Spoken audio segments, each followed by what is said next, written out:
Bien sûr que les moyens sont importants, mais il y a la question des prérogatives. Alors justement, quelles sont les prérogatives que l'on veut octroyer à la police municipale et jusqu'où vont aller ces prérogatives? En l'occurrence, ça c'est une question qui est quand même compliquée. Je vous propose de poser la question à un acteur de la sécurité. Il est secrétaire national province de l'UNSA Police, Thierry Clerc, qui est avec nous via Internet. Merci d'être avec nous, Thierry Clerc. Voilà, nous vous voyons. Dites-moi, vous êtes policier national, tout le monde a bien identifié, bien sûr, votre rôle, votre importance dans notre vie au quotidien. Moi, je vous pose une question que beaucoup de Français se posent. À quoi vous servent finalement ce soutien espéré de la police locale? Vous avez besoin de la police municipale? Alors en fait, c'est très variable d'une commune sur l'autre, puisque les moyens de la police nationale ne sont pas non plus tout à fait égaux.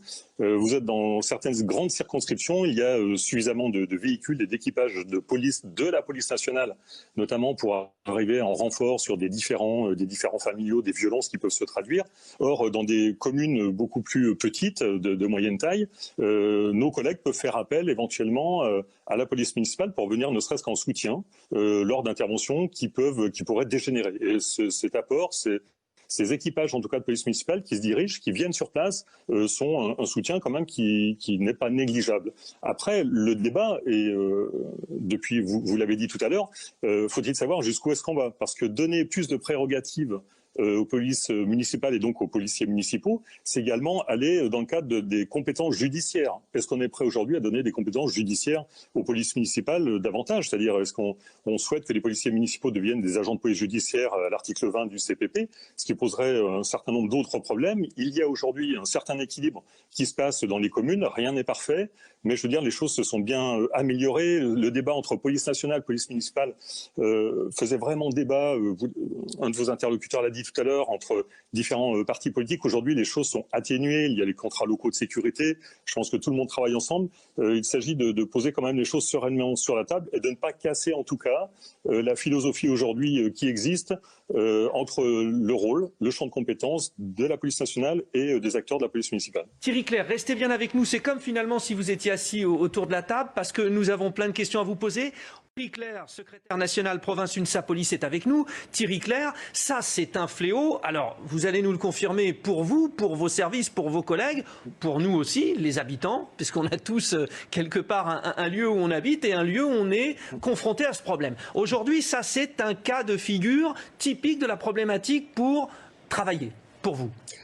Alors il est vrai que depuis en plus la fin du confinement, depuis le début du déconfinement, on monte d'un cran dans les tensions, on le voit dans certains quartiers en tout cas, et c'est vrai que notamment le rodéo sauvage, je veux dire, est une triste réalité aujourd'hui. Ça cause de nombreux problèmes, d'une part par rapport à la tranquillité publique, on a des gens, des populations qui sont aujourd'hui excédés, et puis je veux dire il faut mettre fin parce qu'il y a du danger. Vous avez vu cet élu effectivement qui a voulu s'interposer, il y a véritablement matière à travailler sur ce sujet et je dirais à mettre des réponses adéquates.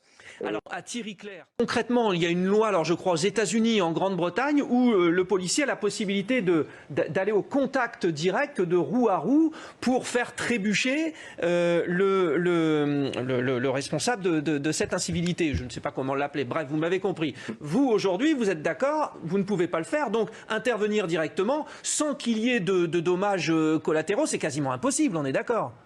C'est très compliqué, c'est très complexe. C'est vrai qu'une interception d'un véhicule, d'un deux roues, c'est compliqué parce qu'il y a la mise en danger, bien sûr, de nos collègues, mais il y a également la mise en danger de la personne qui se retrouve sur ce deux roues, qui pourtant prend des risques. À un moment donné, il faut trancher, il faut savoir ce qu'on fait. Est-ce qu'on le laisse continuer à franchir des feux rouges, c'est-à-dire à être un danger public et à pouvoir causer des accidents mortels, graves? Et donc, forcément, on tente une interception avec le déploiement notamment de Hertz, des choses qui peuvent se passer. Cela étant, c'est vrai qu'il y a une complexité, mais il faudrait davantage se pencher sur ce problème, notamment par rapport à un protocole d'intervention, clair, net et précis. Ça étant, ça reste quand même dangereux. On l'a vu il y a une quinzaine de jours par rapport à cette jeune gendarme qui est décédée lors d'une interception d'un véhicule. Donc c'est vrai qu'il ne faut pas minimiser les risques, mais il faut également intervenir parce que les gens qui commettent du rodéo à très vive allure dans des centres-villes sont des dangers publics. Ils mettent en danger la population, des piétons, des enfants, des adultes, bref, tous ceux qui sont piétons. Merci beaucoup.